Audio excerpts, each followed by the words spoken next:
ओम श्री गणेशाय नमः।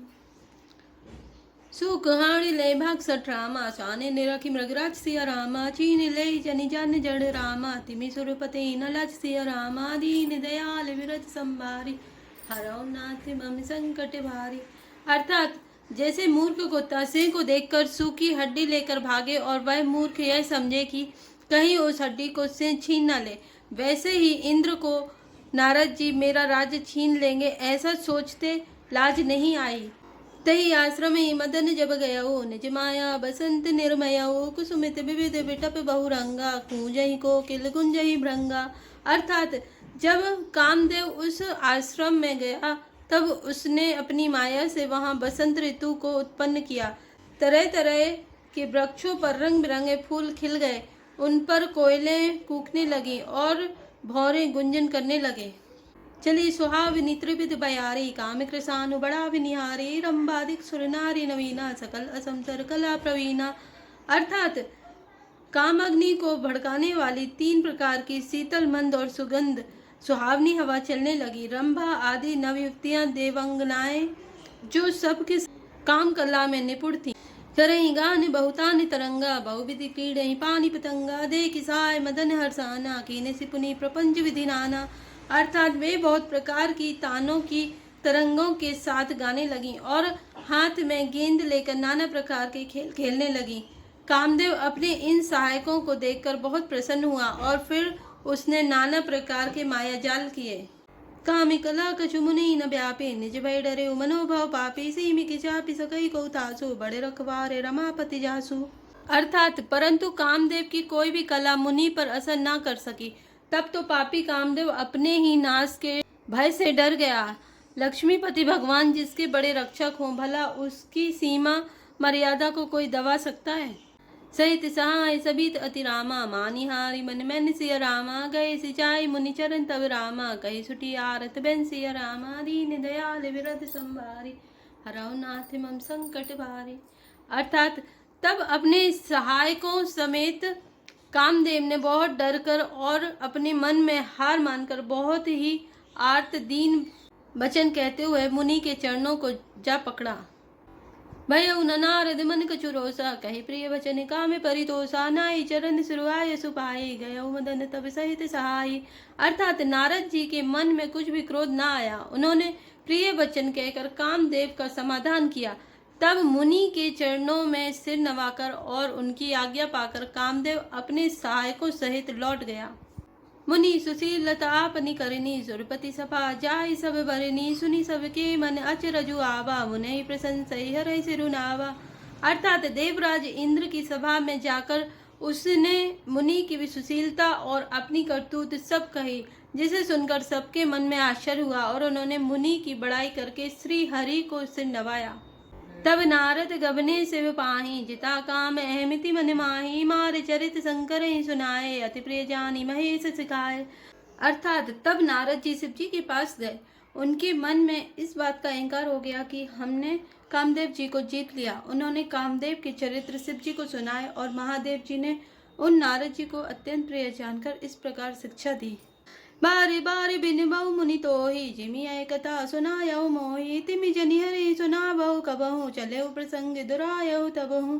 अर्थात हे मुनि, मैं तुमसे बार बार विनती करता हूँ कि जिस तरह यह कथा तुमने मुझे सुनाई है उस तरह भगवान श्री हरि को कभी मत सुनाना।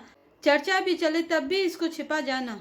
शंभुदीन उपदेश हित रामा नहीं नारद सुहान सिया रामा भरद्वाज कौतुक सुनो रामा हरि इच्छा बलवान सिया रामा दीन दयाल विरध संभारी हरौ नाथ मम संकट भारी। अर्थात यद्यपि शिव जी ने यह हित की शिक्षा दी पर नारद जी को यह अच्छी न लगी। हे भरद्वाज, अब कौतुक तमाशा सुनो। हरि की इच्छा बड़ी बलवान है। राम की निछाई सोई होई करे अन्यथास नहीं कोई शंभु वचन मुनि मन नहीं भाए तबे विरंच के लोक सिधाए। अर्थात श्री रामचंद्र जी जो करना चाहते हैं वही होता है, ऐसा कोई नहीं जो उसके विरुद्ध कर सके। श्री शिव जी के वचन नारद जी के मन को अच्छे नहीं लगे, तब वे वहां से ब्रह्मलोक को चल दिए। एक बार करतल बरवीना गावत हरि गुणगान प्रवीणा चीर सिंधु गवने मुनि नाथा जय बस श्रीनिवास श्रुति माता।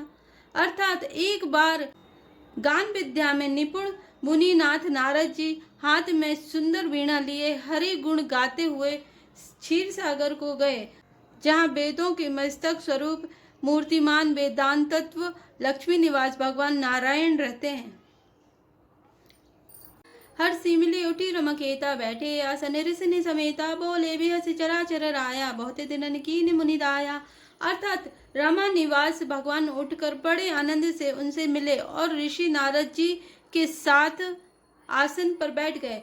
चराचर के स्वामी भगवान हंसकर बोले, हे मुनि, आज आपने बहुत दिनों पर दया की। काव्य चरित नारद सब भाषे, जतपि प्रथम बरजी शिविर आके, अति प्रचंड रघुपति के माया, जय नमो असको जग जाया। अर्थात यद्यपि श्री शिव जी ने उन्हें पहले से ही बरज रखा था, तो भी नारद जी ने कामदेव का सारा चरित्र भगवान को कह सुनाया। श्री रघुनाथ जी की माया बड़ी ही प्रबल है। जगत में ऐसा कौन जन्मा है जिसे वह मोहित न कर दे। रुक बदन करी वचन मृदु रामा, बोले श्री भगवान सिया रामा, तुम रे सुमिरंते मिटे राम। मोह मार मदमान सिया रामा, दीन दयाल विरत संभारी, रामनाथ मम संकट भारी। अर्थात भगवान रूखा मोह करके कोमल वचन बोले, हे मुनिराज, आपका स्मरण करने से दूसरों के मोह काम मद और अभिमान मिट जाते हैं, फिर आपके लिए तो कहना ही क्या है। सुन मुनि मोह होई मन ताके, ज्ञान विराग हृदय नहीं जाके, ब्रह्मचर्य व्रत रत मति धीरा, तुम्हें की करे मनोभव पीरा। अर्थात हे मुनि सुनिए, मोह तो उसके मन में होता है जिसके हृदय में ज्ञान वैराग्य नहीं है। आप तो ब्रह्मचर्य व्रत में तत्पर और बड़े धीर बुद्धि हैं, भला कहीं आपको भी कामदेव सता सकता है। नारद कहु सहित अभिमान, कृपा तुम्हारी सकल भगवाना, करुणा निधि मन दीख विचारे, और अंकिर गर्भ तरु भारी। अर्थात नारद जी ने अभिमान के साथ कहा, भगवान यह सब आपकी कृपा है। करुणा निधान भगवान ने मन में विचार कर देखा कि इनके मन में गर्व के भारी वृक्ष का अंकुर पैदा हो गया है। बेगी सुमे डारी हूँ उखारी, पन हमारे सेवक हितकारी, मुनि कर हित मम कौतुक होय, अवश्य उपाय कर भी मैं सोई। अर्थात मैं उसे तुरंत ही उखाड़ फेंकूंगा, क्योंकि सेवकों का हित करना हमारा प्रण है। मैं अवश्य ही वह उपाय करूंगा जिससे मुनि का कल्याण और मेरा खेल हो। तब नारद हरिपति सिर नाये, चले हृदय अहमिति अधिकाई, श्रीपति निज माया तब प्रेरी, सुनहु कठिन करिनी तही केरी। अर्थात तब नारद जी भगवान के चरणों में सिर नवाकर चले, उनके हृदय में अभिमान और भी बढ़ गया। तब लक्ष्मीपति भगवान ने अपनी माया को प्रेरित किया। अब उसकी कठिन करनी सुनो। बिरच उमग महुनगर तहि रामा, सत जो जन विस्तार सिया रामा, श्री निवास पुरते अधिक रामा, रचना विविध प्रकार सिया रामा, दीन दयाल व्रत संभारे, हरौ नाथ मम संकट भारी। अर्थात उस हरिमाया ने रास्ते में 100 योजन 400 कोस का एक नगर रचा। उस नगरी की भांति भांति की रचनाएं लक्ष्मी निवास भगवान विष्णु के नगर बैकुंठ से भी अधिक सुंदर थी। बसई नगर सुंदर नर नारे, जनु बनु वंशज रति तनुधारे, तही पुर बसई शील निधि राजा, अग्नित है गए सेन समाजा। अर्थात उस नगर में ऐसे सुंदर नर नारी बसते थे मानो बहुत से कामदेव और उसकी स्त्री रति ही मनुष्य शरीर धारण किए हुए हों। उस नगर में शील निधि नाम का राजा रहता था, जिसके यहाँ असंख्य घोड़े, हाथी और सेना के समूह टुकड़ियां थीं। सत सुरेश संविभव विलासा, रूप तेज बल नीति निवासा, विश्व मोहनीता सुकुमारी, श्री विमोह स्वरूप निहारी। अर्थात उसका वैभव और विलास 100 इंद्रों के समान था। वह रूप तेज बल और नीति का घर था। उसके विश्व मोहिनी नाम की एक ऐसी रूपवती कन्या थी जिसके रूप को देखकर लक्ष्मी जी भी मोहित हो जाएं।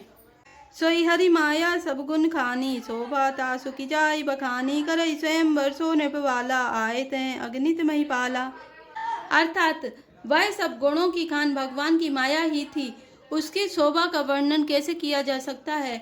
वह राजकुमारी स्वयंवर करना चाहती थी, इससे वहां अगणित राजा आए हुए थे। मुनि कौतुकी नगर तहीं गयो, पुरवासी ने सब पूछत भयऊ, सुनी सब चरित भूप ग्रह आए, करी पूजा ने मुनि बैठाए। अर्थात खिलवाड़ी मुनि नारद जी उस नगर में गए और नगरवासियों से उन्होंने सब हाल पूछा। सब समाचार सुनकर वे राजा के महल में आए। राजा ने पूजा करके मुनि को आसन पर बैठाया। आनि दिखाई नारदहि रामा भूपहि राजकुमारी सिया रामा कहूँ नाथ गुंदोष सब रामा एक हृदय विचार सिया रामा दीन दयाल विरत संभारी हरौ नाथ मम संकट भारी।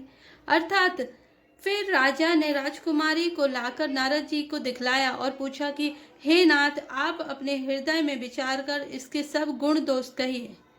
जय श्री राम, जय जय श्री राम।